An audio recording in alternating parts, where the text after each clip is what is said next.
Okay, so there's a sprinter. They're running 100 meters, and it says they're traveling at a constant acceleration for the first 75 meters. So let's make this their velocity, like the speed of the runner, and they're accelerating at a constant velocity. So acceleration is talking about how fast your velocity is changing. So if the acceleration is constant, we're assuming they're going forward and they're speeding up. So the velocity is going up in a straight line pattern. That's a constant acceleration. And then this is velocity with respect to time. So we don't know when they stop because they say the total race is 9.87 seconds. But let's call this t sub 1. We don't know when they reach that 75-meter point. They level off at that point, though. And then we're assuming that they're keeping the same velocity. They couldn't just drop to a new velocity instantaneously. So they're keeping that velocity until the end of the race. And so this should be at 9.87 seconds. So that's just a rough graph of what's happening with their speed, the absolute value of their velocity. Faster, faster, faster, faster, and then they level off. Okay, so there's a lot of things we don't know, though. We don't know exactly how fast it is at any point here, and we don't know what this speed is at the maximum, or else we'd be able to make a nice simple equation. So on this interval here, the velocity is constantly changing. But what we can say is we can say that the total distance we've traveled here is equal to the rate times time, right? This equation comes up a lot in basic physics. The distance we travel is the rate times time. You go 60 miles an hour for 2 hours, you've gone 120 miles. Okay, so the rate on this interval, we can say, is going to be the acceleration times the total time that we've been on this interval divided by 2. And then time on this interval is t sub 1. That's when we stop making our constant increase. Okay, and so what this part is saying is that we don't know the acceleration exactly at this point. Maybe this is after 1 second, maybe after 2 seconds. Sorry. We don't know the velocity at these points. We don't know what the velocity is after 1 second, after 2 seconds, after 3 seconds. But the acceleration is the same all the way around.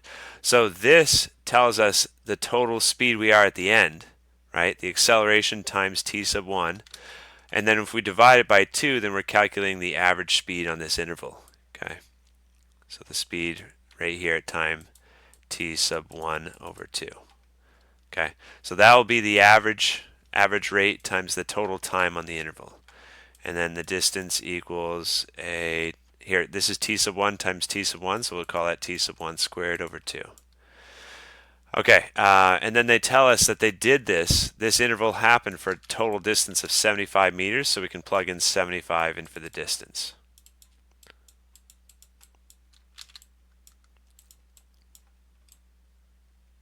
Okay, so there's two different variables in that equation, though. There's a for the acceleration that we don't know, and t sub 1, the total time that we spent accelerating, the total time we ran these 75 meters. So we can't solve right now.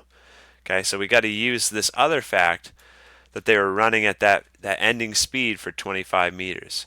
So right here at t sub 1, we can calculate the speed of the runner, okay, because it's the acceleration times time. So here this, what was I using? R for rate, so we'll call that R sub 1 that we just calculated. So the rate for the last 25 meters of the race is the speed that we were at when we were at the end of this time interval. The acceleration times t sub 1. Okay, because acceleration times time gives us velocity, and assuming the acceleration is constant here. So the distance we travel is 25 meters on the last stretch of the race. The rate that we're running is the acceleration times the end of that time interval. And then what is the time for the last piece of the race? If t sub 1 represents how long it took us to run the first 75 meters, and if we ran a total of 9.87 seconds, then take 9.87 seconds and subtract t sub 1 from it. Sorry, that's getting tight. Let me make that bigger.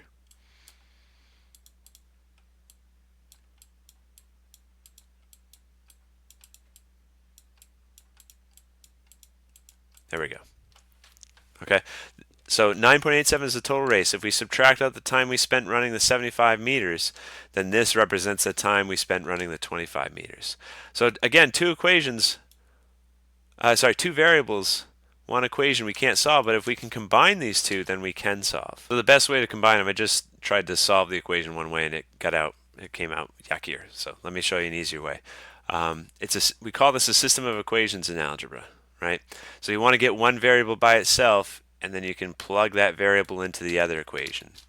So let's get a by itself over here. That way we don't have to deal with square roots and stuff. So I'm going to multiply both sides of this equation by 2 to get rid of the 2 on bottom here. And then to get a by itself, I'm going to divide t sub 1 squared from both sides. So I get a equals 150. The acceleration is t sub 1 squared divided from 150. So over in this equation over here, I can replace a with t sub 1 squared, and then I'll have something much simpler to solve, right? So it's 150 over t sub 1 squared that goes in for a, and then I'm going to copy everything else down, times t sub 1, and then this is 9.87 minus t sub 1. Okay, and so now I've got to solve that equation. I could do it algebraically. The t's can cancel out. You can eventually get t by itself, but depending on the course, the instructor might say you can use a graphing calculator, you could use a calculator. The calculator would be the quickest way to solve this. I'll show you how to do it algebraically though in just a second. So what I'm going to do in Desmos is I'm going to plug this side in, and I'm just going to use x. And sorry, this is desmos.com/calculator. Okay, there's the address. Okay, so I'm going to replace t sub 1 with x. That way my graphing calculator can do it. So that's x, 9.87 minus x. And then I'm going to set it equal to 0. Actually, here, we can just type it the way it is. So I typed in the equation. There's our solution, but it doesn't look like Desmos is giving it to me by clicking on it. So if you just subtract 25 from both sides to set it equal to 0, so subtract 25 over here, then there's our solution for t sub 1. T sub 1 equals 8.46. Okay, but in case your instructor is one that says that you've got to do this algebraically, I'll copy it down and I'll do that real quick. But you can skip ahead in the video if you're okay with using the calculator.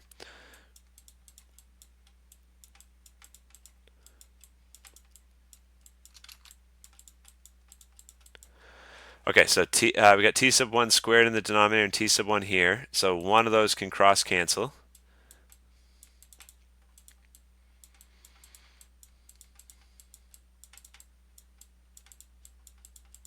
We can distribute that 150 over t sub 1 to both sides. So 150 times 9.87, 1,480.5 in the numerator. So I did 150 times 9.87 my calculator. And I got this number. I'm just trying to write it off to the side. Okay, so that's 1,480.5 over t sub 1, and I'm going to distribute this to this term, but look, there's a t sub 1 in the denominator, t sub 1 in the numerator, so those just cancel out nicely. And then if my goal is to get t sub 1 by itself, it's in the denominator. So I'm going to multiply everything in my equation by t sub 1. That makes it cancel out here.